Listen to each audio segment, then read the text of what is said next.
This video is showing you how to measure liquids using a graduated cylinder. Now, at some point we may use a graduated cylinder, so I want you to make sure that you understand how to use this.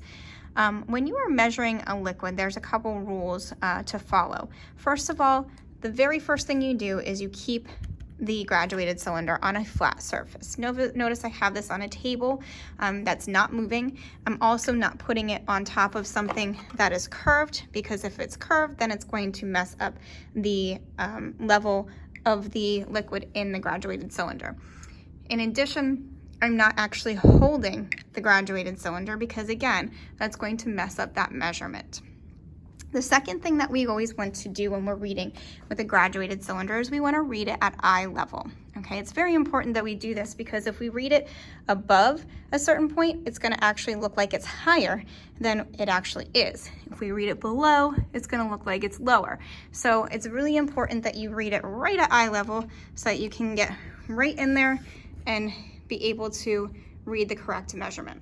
Now, I colored this liquid just to make it stand out a little bit more so you could really see the curved line.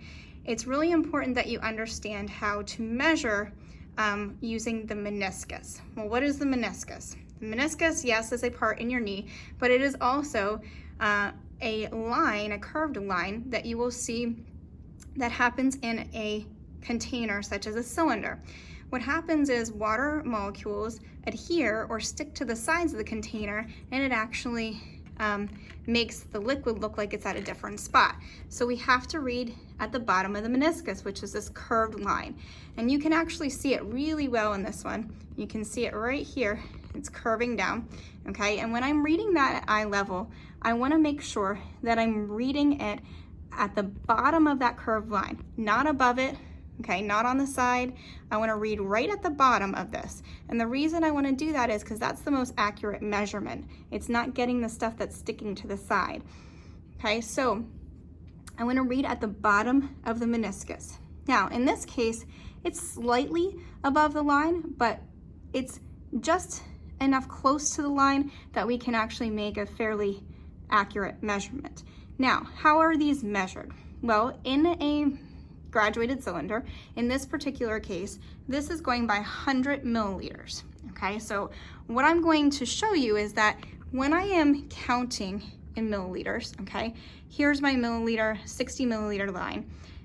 Here's my 65 milliliter line. So it's actually going up by 1 milliliter for each line that I see. Okay, so it's going 61, 62, 63, 64, 65, and so on. Now, please make sure that you don't say 60.1, 60.2, because that's a different type of measurement. That would be 60 milliliters and 1/10.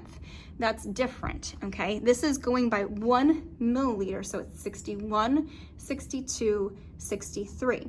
So in this case where I'm looking at my measurement, okay, if it is slightly above the line, that's okay. Just estimate it and round down, okay? If it is halfway in between, you can do 61.5 or 62.5, depending on where you're measuring.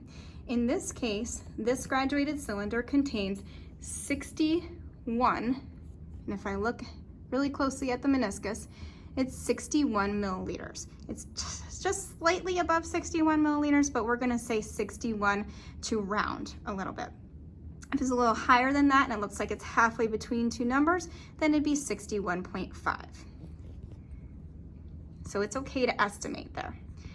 If I'm looking at the top of the meniscus up here, that would be 62, and that's not where I want to be. I want to be at the bottom of the meniscus. So just make sure that you're looking at the bottom of that curved line. That is really important for an accurate measurement.